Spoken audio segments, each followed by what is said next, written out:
আসসালামু আলাইকুম বন্ধুরা, কেমন আছো? আজ আমি দেখো বানাবো এঁচোড়ের কালিয়া। এখানে আমি দুটো আলু নিয়েছি, এটা তোমরা স্কিপ করে দিতে পারো।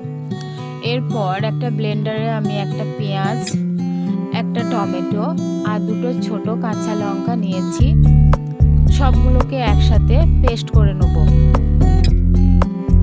আমার এই ভিডিও তোমাদের ভালো লাগলে একটা সাবস্ক্রাইব, লাইক, শেয়ার, কমেন্ট করে দিও।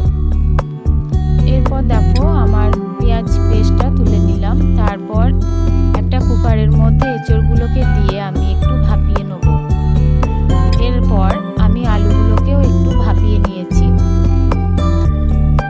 একটু নুন আর হলুদ দিয়ে এঁচোড়টাকে ভাপিয়ে নিলাম। সমস্ত মশলা নিয়ে আমি গ্যাসের মধ্যে কড়াইটাকে চাপিয়ে তেল গরম হয়ে এলে একটু হলুদ দিয়ে আমি তেলটাকে নেড়ে চেড়ে নেব। তারপর এঁচোড়গুলোকে তেলের মধ্যে ছেড়ে দিয়ে দেখো আমি ভালো করে ভেজে নেব। একটু নুন দিয়ে আমি এঁচোড়গুলোকে ভেজে নিলাম।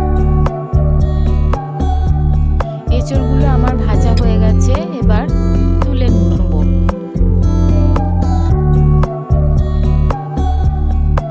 আবার একটু তেল দিয়ে আমি তার মধ্যে হলুদ দিয়ে আলুগুলোকে ছেড়ে দিলাম। একটু নুন দিয়ে আলুগুলোকে ভালো করে ভেজে তুলে নেব। এরপর ওই তেলের মধ্যেই গোটা গরম মশলা, আদা রসুন বাটা, পেঁয়াজ বাটা দিয়ে ভালো করে নেড়ে চেড়ে নিয়ে হলুদ গুঁড়ো, জিরে ধনে গুঁড়ো, মিট মশলা দিয়ে ভালো করে কষবো। তারপর আবার একটু জল দিয়ে আবার কষে নেব। আবার একটু নুন আর জল দিয়ে ভালো করে নেড়ে চেড়ে ভেজে রাখা এঁচোড় আর আলুগুলোকে তার মধ্যে দিয়ে মশলাটা ভালো করে এঁচোড় আর আলুর গায়ে মাখিয়ে নেব। এরপর পরিমাণ মতো জল দিয়ে শেষে একটু গরম মশলা ছিটিয়ে আমি ঢেকে দেবো। দেখো আমার এঁচোড়ের কালিয়া হয়ে গেছে।